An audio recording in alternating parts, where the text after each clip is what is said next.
அனைவருக்கும் வணக்கம். இது உங்கள் கிருஷ்ணா ஜோதிடம் யூடியூப் சேனல். இன்றைய ராசி பலனை பற்றி பார்ப்போம். இன்றைய ஆங்கில தேதி 25 நவம்பர் மாதம் 2024. கோதி வருடம் கார்த்திகை மாதம் 10ஆம் தேதி திங்கட்கிழமை. இன்றைய திதி தசமி திதி. இன்று இரவு 1 மணி 2 நிமிடம் வரை, அதாவது அதிகாலை வரை. இன்று ஏகாதசி. இன்று நட்சத்திரம் உத்திரம் நட்சத்திரம். இன்று இரவு 1 மணி 24 நிமிடம் வரை. பின்பு அஸ்த நட்சத்திரம், அதாவது அதிகாலை வரை. இன்றைய அமிர்தாதி யோகம் சித்தி யோகமாகும். இன்று கரிநாள், சுபங்களை விளக்குவது நன்று. இன்றைய நாள் மேல்நோக்கு நாள். இன்றைய சுபகாரிகளை பற்றி பார்ப்போம். காலை 6 மணி 22 நிமிடம் முதல் 7 மணி 22 நிமிடம் வரை. 9 மணி 22 நிமிடம் முதல் 10 மணி 52 நிமிடம் வரை. பகல் 12 மணி 22 நிமிடம் முதல் 2 மணி 22 நிமிடம் வரை. இன்று இரவு 6 மணி 22 நிமிடம் முதல் 9 மணி 22 நிமிடம் வரை. இரவு 10 மணி 22 நிமிடம் முதல் 11 மணி 22 நிமிடம் வரை. இன்றைய ராகு கால நேரம் காலை 7 மணி 30 நிமிடம் முதல் 9 மணி வரை. குளிகை காலம் மதியம் 1 மணி 30 நிமிடம் முதல் 3 மணி வரை. யமகண்டம் பகல் 10 மணி 30 நிமிடம் முதல் 12 மணி வரை. பொதுவாக இன்றைய பஞ்சாங்க குறிப்பு என்னவென்றால், இன்று தசமி திதி. பொதுவாகவே இன்று நாம் பொதுவாக ராகு கேது தோஷங்களை நிவர்த்தி செய்யக்கூடிய ஒரு அற்புதமான நாளாகும். இன்றைய வழிபாடு பெருமாள் வழிபாடு செய்யலாம், துர்க்கையை வழிபாடு செய்யலாம், பிரம்மனை வழிபாடு செய்யலாம், யம தர்மராஜனையும் நாம் வணங்கலாம். பொதுவாக தசம திதியில் நாம் வழிபாடு செய்யும் பொழுது தொழில்கள் வெற்றியடையும், வியாபாரம் முன்னேற்றம் தரும் மற்றும் இன்றைய நாளில் நாம் குலதெய்வத்தையும் வழிபாடு செய்யலாம். இன்றைய கிரக நிலைகளை பற்றி பார்ப்போம். ரிஷபத்தில் குரு வக்ரம், கடகத்தில் செவ்வாய், கன்னியில் சந்திரன் கேது, விருச்சிகத்தில் புதன் மற்றும் சூரியன், தனுசில் சுக்கிரன், கும்பத்தில் சனி, மீனத்தில் ராகு. அன்பார்ந்த மேசராசி நேயர்களே, உங்கள் ராசி அதிபதி செவ்வாய் கடகராசியில் இருக்கிறார் மற்றும் சந்திரன் கன்னி ராசியில் உங்கள் ராசிக்கு 6ஆம் இடத்தில் இருக்கிறார் கேதுவுடன். பணிச்சுமை அதிகரிக்கும். கடன் சம்பந்தப்பட்ட விஷயங்களில் கவனமாக இருங்கள். விரைய செலவு வாய்ப்பு உண்டு. சற்று நிதானத்துடன் இருங்கள். அன்பார்ந்த ரிஷபராசி நேயர்களே, உங்கள் ராசி அதிபதி சுக்கிரன் தனுசு வீட்டில் இருக்கிறார். குழந்தைகளின் மேல் கவனம் செலுத்துங்கள். வெளியூர் பயணம் ஏற்படும். தொழில் லாபம் உண்டு. ஆகவே குலதெய்வ வழிபாடு அனுகூலம் கொடுக்கும்.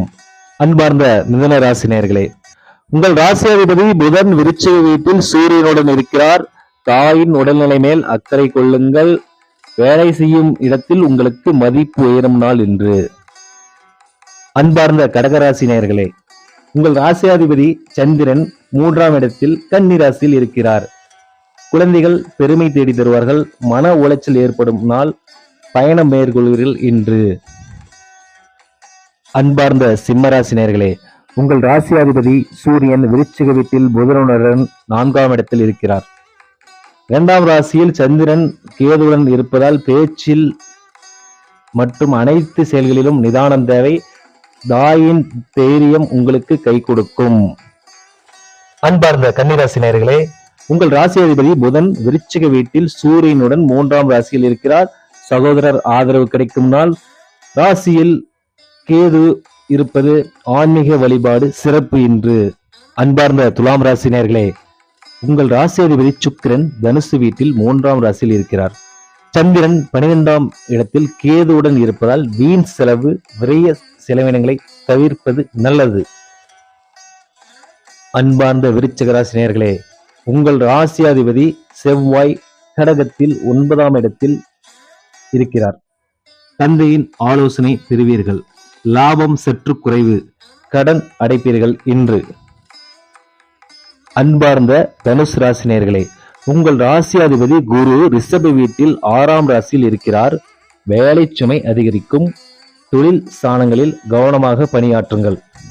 அன்பார்ந்த மகர ராசி நேயர்களே, உங்கள் ராசி அதிபதி சனி கும்ப ராசியில் 2ஆம் இடத்தில் இருக்கிறார். தெய்வ நம்பிக்கை அனுகூலம் ஏற்படும். புனித பயணம் ஏற்படும். குழந்தைகளின் எதிர்கால பற்றிய கவலை ஏற்படும். தந்தையின் மருத்துவம் சார்ந்த அமைப்பில் இருந்து முன்னேற்றம் காணப்படும் நாள் இன்று. அன்பார்ந்த கும்பராசி நேயர்களே, உங்கள் ராசி அதிபதி சனி உங்கள் ராசியில் இருக்கிறார். வீண் விவாதம் தவிர்க்கவும், புதிய முயற்சிகள் தவிர்க்கவும், இன்று சந்திராஷ்டமம், கவனம் தேவை. அன்பார்ந்த மீனராசி நேயர்களே, உங்கள் ராசி அதிபதி குரு ரிஷப வீட்டில் 3ஆம் ராசியில் இருக்கிறார். புதிய நபர்களிடம் கவனம் தேவை. வியாபாரம் சற்று தொய்வு ஏற்படும். மனைவி மற்றும் நண்பர்களிடம் வீண் விவாதம் தவிர்க்கவும். இன்று அனைவருக்கும் வணக்கம். இது உங்கள் கிருஷ்ணா ஜோதிடம் யூடியூப் சேனல். சப்ஸ்கிரைப் செய்யுமாறு அன்புடன் கேட்டுக்கொள்கிறோம். இந்த பதிவு உங்களுக்கு பிடித்திருந்தால் லைக் செய்யவும் மற்றும் ஷேர் செய்யவும். ஜோதிடம் பார்க்க விரும்புவோர் கீழ்கண்ட டிஸ்கிரிப்ஷனில் உள்ள போன் நம்பருக்கு தொடர்பு கொள்ளுமாறு அன்புடன் கேட்டுக்கொள்கிறோம். வணக்கம், நன்றி.